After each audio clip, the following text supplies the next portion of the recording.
அண்ணன் சீமான் எத்தனையோ பொது தேர்தலை சந்திச்சிருக்கிறாரு. 2016 நாடாளுமன்ற தேர்தல், சட்டமன்ற தேர்தல், உள்ளாட்சி தேர்தல், இடைத்தேர்தல்னு பல தேர்தல்களை சந்திச்சிருக்கிறாரு. ஆனால் எந்த தேர்தல் இல்லாத ஒரு எழுச்சி, இல்லாத பிரபலங்களோட ஆதரவு இந்த தேர்தலில் மட்டும்தான் இருக்கு. மிகப்பெரிய அளவில் பிரபலங்கள் அண்ணன் சீமானுக்கு ஆதரவு கொடுத்துட்டு இருக்காங்க.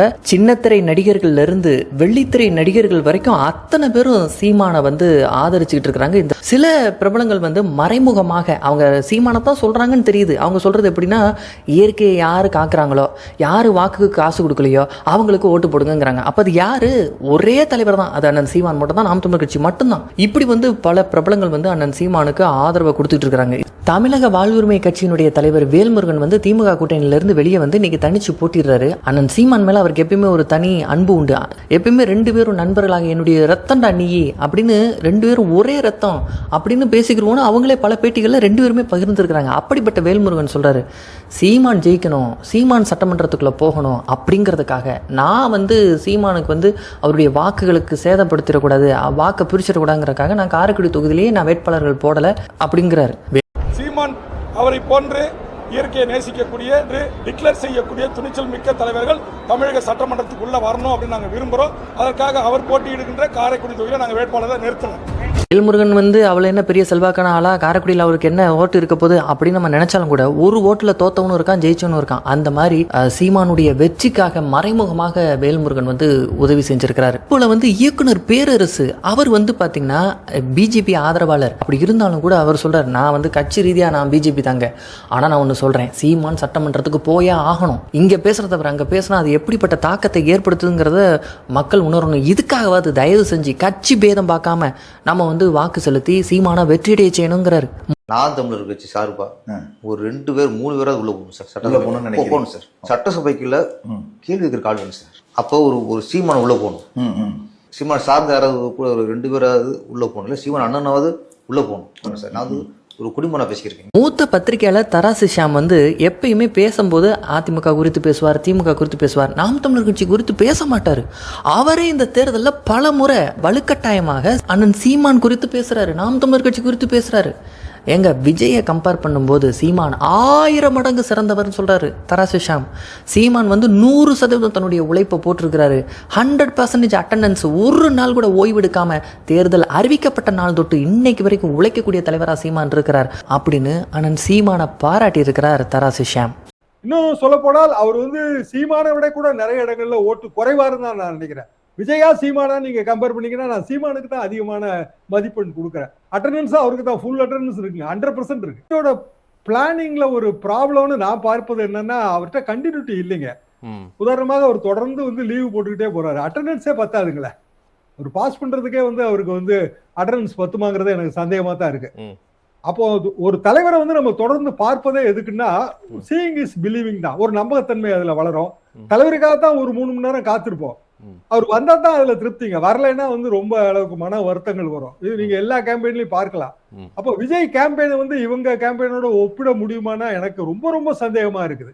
காரைக்குடியில் ரொம்ப பிரபலமான ஒரு மருத்துவர் ஆஷா லெனின், அவங்க யூடியூப் சேனல்லையும் சோசியல் மீடியாலையும் பயங்கர பிரபலமான ஒரு நபர். அவங்க ஓப்பனாக வீடியோ போட்டு சொல்கிறாங்க, சீமானுக்கு ஓட்டு போடணும், சீமான் ஜெயிக்கணும். அதில் அவங்க ஒரு விஷயம் சொன்னாங்க, அதை நினச்சி பார்க்கும்போதே அவங்க எவ்வளோ நல்ல மனசுக்காரவங்கன்னு எனக்கு அப்போ தான் புரிஞ்சு. அதான் சொல்கிறாங்க, ஈழத்தில் நம்மளை சொந்தங்கள் எப்படி கஷ்டப்பட்டிருப்பாங்க அப்படிங்கிறத நான் கண்ணை மூடி நினச்சி பார்க்குறேன். அப்படி நினச்சி பார்க்கும்போது எனக்கு அந்த மக்கள் அவங்களுக்கு துரோகம் செய்கிற மாதிரியான ஒரு ஓட்டை போட்டக்கூடாது அப்படின்னா என்ன சொல்ல வராங்கன்னா, அந்த காங்கிரஸ் அந்த கரை பிடிச்ச ரத்தக்கரை பிடிச்ச அந்த கைக்கு நான் ஓட்டை போட்டக்கூடாதுன்னு நினைக்கிறேன். அது நான் அவங்களுக்கு செய்கிற துரோகம். நான் மனசாட்சிக்கு பயந்து, நான் கடவுளுக்கு பயந்து நான் விவசாய சின்னத்துக்கு தான் ஓட்டு போடுவேன் அப்படின்ட்டு அவங்க சொல்றாங்க. தமிழ் தேசிய கொள்கை என்னை ரொம்ப ஆட்கொண்டிருக்குன்னு நான் சொல்லணும். கரெக்டா மே 18, 2009 என் மனச ரொம்ப பெரிய தாக்கத்தை உண்டாக்குன ஒரு விஷயம் இருக்கு. அதே ஒரு ஜீவன் நம்மளோட தமிழகத்துல தன்னோட குரலை ஓங்க உரைச்சிட்டு இருக்கு அப்படின்னு சொன்னா நம்ம சீமான் அண்ணன் தான். அந்த தாக்கமும் அந்த வலியும் எனக்கு இன்னமும் என் மனசுல இருந்துட்டே இருக்கு. சீமான் அண்ணாக்கு என்னோட சப்போர்ட்டை கொடுக்க முடியும். ஆனா என்னோட வாக்கு நிச்சயமா ஏன் ஒரு விவசாய சின்னத்துக்கா இருக்கணும்னு நான் நினைக்கிறேன். அப்படி உயிர் பிரிந்த அந்த ஓலங்கள், அந்த கதறல்கள், அந்த கண்ணீர்கள், அவங்களோட காலில் நின்று அதை உணர விரும்புறேன். அதை உணரும் போது என்னால அவங்களுக்கு துரோகம் செய்ய மனசு வரல, என்னால துரோகம் செய்ய முடியும் நம்பிக்கை வரல. நான் வந்து என்னோட மனசாட்சிக்கும் கடவுளுக்கும் பயந்து இந்த முடிவை நான் எடுக்கிறேன். நான் வந்து என் கூட பணிபுரியறவங்க அப்புறம் என்கிட்ட படித்த மாணவர்களுக்கு தான் விவசாய சின்னத்தில் ஓட்டு போட சொன்னேன். திமுக வேண்டாம் அப்படி சொன்னேன். அவங்ககிட்ட நான் ஒன்று சொன்னேன், நீங்கள் தேர்தல் முடிஞ்சு 24ஆம் தேதி நீங்கள் வரும்போது நான் கேட்பேன், பாவம் பண்ணிட்டு வந்தியா புண்ணியம் பண்ணிட்டு வந்தியான்னு கேட்பேன். நீங்கள் நான் புண்ணியம் பண்ணிட்டு வந்தோம், விவசாய சின்னத்தில் வாக்கு செலுத்தி நாங்கள் புண்ணியத்தை சேர்த்து விட்டு வந்திருக்கிறோம், நீங்கள் என்கிட்ட சொல்லணும் அப்படின்னு நான் சொல்லியிருக்கிறேன். சேலம் ஆர்ஆர் பிரியாணியினோட ஓனர் அவர் வந்து அண்ணன் சீமான் மேலே அளப்பரிய அன்பு கொண்டவராக இருக்கிறாரு. சீமானுடைய வாக்குகள் இந்த தேர்தலில் கூடுமே தவிர குறையாது, இது சத்தியம் அப்படிங்கிறாரு. நிச்சயமா நான் நாம் தமிழர் அப்படி மதிப்பிடல. ஏன்னா அவங்க ஒரு ஆணி வேறு. அவங்க தமிழை மட்டுமே முன்னிலைப்படுத்தி தைரியமாக தமிழர்கள் மட்டும்தான் ஆட்சியில் இருக்கணும், தமிழ் தேசியம்ங்கிற ஒரு உணர்வை ஏற்படுத்தி அந்த பாதையில போயிட்டு இருக்கிறாங்க. சமயத்துல அவங்க மாநாடை பார்த்து கூட வியந்தேன். ஒரு கூட்ட நெரிசலோ, ஒரு மது பழக்கமோ, ஒரு சேர் உடைப்போ இல்ல அவங்களுக்கான உணவு கூட யாரும் கொடுக்கலன்னு நினைக்கிறேன். கிட்டத்தட்ட இன்றைக்கு 2.5 மணி நேரம் மாநாட்டில் ஒரு உரையாற்றி இருக்கிறத பார்த்தேன். அசையாம அந்த தொண்டர்கள் உட்கார்ந்ததை பார்த்தேன். அப்படி பேசக்கூடிய தலைவராகவும் அவரை பார்த்தேன். நாம் தமிழர் அந்த வாக்குகளை இழக்க மாட்டாங்க, எனக்கு நம்பிக்கை இருக்கு. அது 1% கூட தான் இருக்குமே தவிர குறையும்னு நான் நினைக்கல. இயக்குனர் சேரன் பெரிய அளவுக்கு வந்து அண்ணன் சீமானுக்கு ஆதரவு கொடுத்துட்டு இருக்காரு. சீமானை பார்த்து சொல்றாரு, சீமான் அடுத்த தடவை நீ மேடைக்கு வரும்போது எம்எல்ஏவா தான் நீ வரணும் அப்படின்னு சொல்றாரு. நீ வெற்றி பெறணும், அரசியலில் வெற்றியை நீ தொடணும், அதை நான் பார்க்கணும் அப்படின்னு தன்னுடைய அன்பை வெளிப்படுத்துறாரு சேரன். அது மட்டும் இல்லாமல் நாம் தமிழர் கட்சியினுடைய 2ஆம் கட்ட தலைவர்கள் மற்ற வேட்பாளர்களையும் தன்னுடைய சோசியல் வலைதள பக்கத்தில் போஸ்ட் போட்டு பாருங்க, இடுவம்பான கார்த்திக் வந்து எப்படி உழைக்கிறாரு பாருங்க, கார்த்திகா எப்படி உழைக்கிறாங்க பாருங்க, இவங்களுக்கெல்லாம் நீங்க வாக்கு செலுத்துங்க, இந்த ஹிம்லர் போன்ற நபர்களை வெற்றியடைய செய்யுங்கன்னு டெய்லி போஸ்ட் போட்டுக்கிட்டே இருக்கிறார். அவனோட கூட்டணி சேரணும்னு யாரும் நினைக்கவும் நினைக்காதீங்க, வரவும் வராதீங்க. சீமான் தனியாள் தான் கடைசி வரைக்கும், தனியாளா நின்று தான் ஜெயிக்க போறாரு. 15 வருஷமா கட்டமைச்ச இந்த கட்சி இருக்குல்ல, அது நிறைய கொள்கைகளோட, நிறைய முன்னோக்குன்னு திட்டங்களோட, நிறைய உழைச்சி, நிறைய கஷ்டப்பட்டு, நிறைய தம்பி தங்கைகளை உருவாக்கின அந்த கட்சிக்குன்னு ஒரு தகுதி இருக்கு. இந்த பழைய சின்னத்திரையில் வந்து ரொம்ப பிரபலமான ஒரு சீரியல் வந்து பார்த்தீங்கன்னா கோலங்கள். அந்த கோலங்கள் சீரியலில் வந்து தேவயானி வந்து அபியா நடிச்சிருப்பாங்க. அவங்களுக்கு ஹஸ்பண்டாக ஒருத்தர் நடிச்சிருப்பார், அவர் பேர் வந்து அபிஷேக்.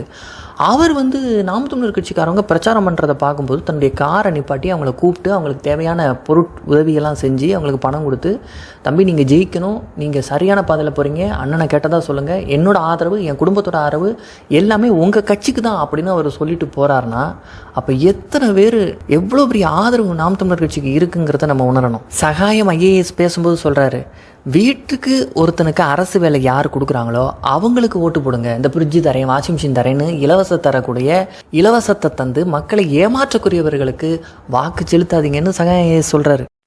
பல பேரை சில நேரங்களில் ஏமாற்றி இருக்கலாம், சில பேரை பல நேரங்களில் ஏமாற்றி இருக்கலாம். எம்முடைய தமிழ் மக்களை எல்லா காலங்களிலும் எல்லாரும் ஏமாற்ற முடியாது என்று நான் சொல்லிக்கொள்ள விரும்புகிறேன். ஒரு வீட்டுக்கு ஒருவருக்கு வேலை, அப்புறம் வேலையை கொடுத்துட்டா வாஷிங் மிஷின் எதுக்கு கொடுக்கணும்?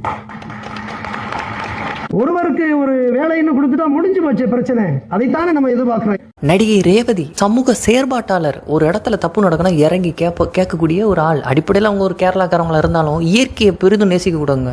அதனால தான் அவங்க சொல்கிறாங்க, நான் சென்னையில் நான் இருக்கக்கூடிய பகுதி வந்து மிகுந்த பசுமையான பகுதி, ஆனால் இன்றைக்கி அது நாசமாக போய் கிடக்கு. அந்த பகுதியை மீண்டும் பசுமையானதாக, இயற்கை சார்ந்ததாக யார் மாற்றுறாங்களோ, அதுக்காக குரல் கொடுக்குறாங்களோ அந்த வேட்பாளருக்கு வாக்கு செலுத்தணும் அப்படின்னு ரேவதி சொல்கிறாங்கன்னா யாரை சொல்கிறாங்க? நாம் தமிழர் கட்சியை சொல்கிறாங்க. சுற்றுச்சூழல் பாசறைன்னு வச்சு நடத்தக்கூடிய அண்ணன் சீமான சொல்றாங்க. நான் காணத்தூர்ல இருக்கேன். இது வந்து செங்கல்பட்டு மாவட்டத்துல ஒரு சின்ன ஊரு. என்னுடைய தொகுதி. நான் இப்போ இருக்கிறது ஒரு 10 வருஷமா இங்க இருக்கேன். இத வந்து ஒரு ப்ளூ கிரீன் தொகுதியா மாத்தணும். கண்டிப்பா மாத்த முடியும். நம்ம எல்லாருமே சேர்ந்தோம்னா அது கண்டிப்பா மாத்த முடியும். நிறைய தண்ணி, ஏரிகள் ஏராளமா இருக்கு. அது புதுப்பிக்கணும். அது வந்து அதுல வந்து எதையுமே டம்ப் பண்ணக்கூடாது, அதாவது நம்மளோட கார்பேஜ் எல்லாம். அதே சமயத்துல நிறைய மரங்கள் வைக்கணும். ஏன்னா பல டெவலப்மெண்ட்ல அதெல்லாம் போடுது. சோ இது ரெண்டும் என்னுடைய வேண்டுகோள். ப்ளூ கிரீன் தொகுதியா நம்ம மாத்த முடியுமா? என்னுடைய வேட்பாளர்கிட்ட இது கண்டிப்பா ஒரு வேண்டுகோள். தேங்க்யூ. இப்படி மறைமுகமா தன்னுடைய ஆதரவை காட்டியிருக்கிறார் நடிகை ரேவதி. நடிகர் அரவிந்த் சாமி பேசும்போது சொல்றாரு, ஏங்க ஒருத்தன் பெரிய திரை நட்சத்திரம், உச்ச நட்சத்திரம் அப்படிங்கிறதுக்காக அவனுக்கு அரசியல் எல்லாம் தெரியும்னு அர்த்தமா? ஒருத்தனை பிடிக்குங்கிறக்காக நம்ம ஓட்டு போடலாமா? கமலஹாசன் எனக்கு ரொம்ப பிடிக்கும், விஜய்னா ரொம்ப பிடிக்கும், அதனால நான் ஓட்டு போடுறேன். இதெல்லாம் எவ்வளவு பெரிய முட்டாள்தனம். அவனுக்கு அரசியல் தெரியுமா? ஆட்சி செய்ய தெரியுமா? ஆளுமை திறன் இருக்கா, இதெல்லாம் நம்ம பார்க்க வேண்டாமா?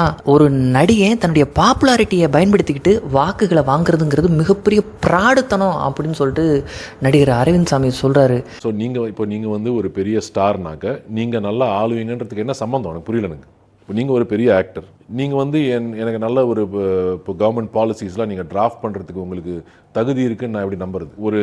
ஒரு டெமோக்ரஸியில் ஒரு லீடர் வந்து ஒரு நார்மல் ஹியூமன் பீங்காக இருக்கணும். நான் கமல் சாரோட பெரிய ஃபேனு, அவர் எனக்கு விஜய் பிடிக்கும், இது மாதிரி வந்து இதனால் நான் ஓட்டு போடக்கூடாது.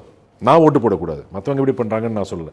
நான் ஓட்டு போடக்கூடாது, நான் ஓட்டு போட மாட்டேன். அது மாதிரி நேர்மையாக இருப்பவர்களுக்கு வாக்கு செலுத்துங்கன்னு அண்ணன் சீமானத்தான் அவருடைய குரலும் சுட்டி காட்டுது. மற்றும் ஒரு நடிகர் அவர் சொல்றாரு, ஓட்டுக்கு காசு கொடுக்காத எவனோ அவனே நல்லவன், அவனுக்கே ஓட்டு போடுங்கிறார். நம்ம கிட்ட இருக்கிற பெரிய சக்தியே நம்மளுடைய வாக்கு தான். அந்த வாக்கை யாருக்கும் எதற்காகவும் பொருளுக்கோ பணத்துக்கோ விற்காமல் நம்ம மனசாட்சிக்கு யார் சிறந்த வேட்பாளர்னு தோணுதோ அவங்களுக்காக அந்த வாக்கை பதிவு செய்வோம்னு நான் எல்லாரையும் வேண்டி கேட்டுக்கொள்கிறேன். என்னுடைய வாக்கு விற்பனைக்கல்ல. அப்படின்னா என்ன அர்த்தம்? வாக்குக்கு காசு கொடுக்குறவனுக்கு நீ ஓட்டு போடாதன்னு அர்த்தம். இதெல்லாம் தாண்டி மறைந்த பிரபலங்கள், அரசியல் பிரபலங்கள், அவங்களாம் வந்து அண்ணன் சீமானுக்கு வாக்கு செலுத்த அறிவுறுத்துற மாதிரியான ஏஐ வீடியோக்களும் சமூக வலைதளங்களில் பார்க்க முடியுது. இதில் சோ ராமசாமி அவர்கள் வந்து 15 ஆண்டுகளாக சீமான் வந்து காட்டு கத்துறாரு, எவ்வளவோ கொள்கைகளை கொட்டுறாரு மக்கள் முன்னாடி. ஏன் ஒரு வாய்ப்பு அவங்களுக்கு கொடுத்து தான் பார்க்கலாமே அப்படின்னு சோ ராமசாமி அவர்களே சொல்கிற மாதிரியான ஏஐ வீடியோக்களையும் நம்ம பார்க்க முடியுது. 16 வருஷமா தொண்டகிடிய கத்துறாரு. தரமான கல்வியும் தரமான மருத்துவமும் இலவசமா தரேன்னு சொல்றாரு. அதை விட இந்த 8000 ரூபாய் கூப்பனும் பிரிட்ஜும் பெருசா? ஒரு தடவை சீமானுக்கு வாய்ப்பு கொடுத்து தான் பார்க்கலாமே. மேலும் அண்ணன் சீமான் அவர்களுடைய தாக்கம் அரசியலில் மட்டுமல்ல, சினிமாவிலையும் மிகப்பெரிய அளவில் தாக்கத்தை ஏற்படுத்தியிருக்குது இந்த LIK படத்தின் மூலமாக. அந்த பட வெளியீட்டு நிகழ்வின் போது அவர் SJ சூர்யா பேசுகிறார், சீமான் வந்து ரொம்ப ஒரு நல்ல மனிதர், தமிழ் மீது அளப்பரிய பற்று கொண்டவர், அவரை மாதிரி ஒரு மனிதர் கூட நாங்கள் பழகக்கூடிய வாய்ப்பு இந்த திரைப்படம் மூலமாக கிடைச்சதை நினச்சி நாங்கள் பெருமடைகிறோங்கிறாங்க. சீமான் சார் வந்து அண்ணன் என்ன பேசினாலும் சீட்டார், என்னடா தம்பி ஆரம்பிப்பாரு. ரொம்ப உண்மையா இருக்கும், ரொம்ப இயல்பா இருக்கும். கலகிட்டார் அண்ணன், கலகிட்டார். அந்த தமிழ் மீது இருக்கக்கூடிய மாறாத பற்றும் அந்த நல்ல வாழ்க்கையின் மீது அவருக்கு இருக்கக்கூடிய பாசமும் அவர் நேசமும், இப்படி வாழ வேண்டும் என்று எல்லோரும் ஆசைப்படக்கூடிய ஒரு உலகம் தான். இயக்குனர் விக்னேஷ் சிவன் பேசும்போது சொல்றாரு, உண்மையிலேயே அண்ணன் தாங்க அவர். அண்ணன்னா சும்மா பேச்சுக்கு அவர் அண்ணன்லாம் சொல்ல முடியாது, உண்மையிலேயே அண்ணன் தான். ஒரு தம்பியை பார்த்துக்கிற மாதிரி, நீ சாப்பிட்டியா, நீ செஞ்சாடா, அவனுக்கு அதை சாப்பிட கொடுத்தீங்களா அப்படின்னு உரிமையோட நல்லா எடுத்து சாப்பிட்றான்னு சொல்லி கேட்பாரு. அதனால எந்த இடத்துல எதை பேசணும்னு தெரிஞ்சிருக்கிறவன் ஞானின்னு அர்த்தம். அப்படிப்பட்ட ஒரு ஞானி தான் சீமான் அப்படின்னு சொல்லி அத்தனை பிரபலங்களும் தொடர்ந்து பாராட்டு பத்திரம் அண்ணன் சீமானுக்கு வாசித்து கொண்டே இருக்கிறாங்க. சீமான் அண்ணன் ரொம்ப ஒரு நல்ல மனிதர், ஒரு அரசியல்ல இருக்கக்கூடிய ஒரு மிகப்பெரிய ஒரு தலைவர். அந்த மாதிரி எங்களோட ரொம்ப ஃப்ரெண்ட்லியா ரொம்ப பழகினாரு. படத்துல நிறைய விஷயங்கள்ல வந்து எப்படின்னா, ஒரு அப்பா பையன் அப்படின்னும் போது சில டைலாக்ஸ் பேசுவோம். அதுக்கு பையன் கேரக்டர்ல இருக்கனால ஒரு சின்னதா கிண்டல் பண்ற மாதிரியோ ஏதோ ஒரு கவுண்டர்ஸ் இருக்கும். அதெல்லாம் வந்து ரொம்ப நான் கேட்டுக்கிட்டேன், இது ஓகேவா அண்ணா, தம்பி படத்துல என்னவோ நான் அப்பா பையன் இப்படி தானே பேசுவாங்கன்னு சொல்லி அது ரொம்ப என்னை வந்து என்னோட வேலையை ரொம்ப ஈஸியா செய்யறதுக்கு வந்து அலோவ் பண்ண சீமான் அண்ணனுக்கு ரொம்ப நன்றி. இது வந்து 2016 நடக்கலை, 2019 நடக்கலை, 24 நடக்கலை. ஆனால் 2026 இத்தனை பிரபலங்கள் சோசியல் மீடியாவில் வந்து சீமானவர்களை பாராட்டி பேசுகிறாங்க. நிச்சயமா, உறுதியா, சத்தியமா இந்த தேர்தலில் அண்ணன் சீமான் வெற்றி வாகை சூடுவார். நன்றி, வணக்கம்.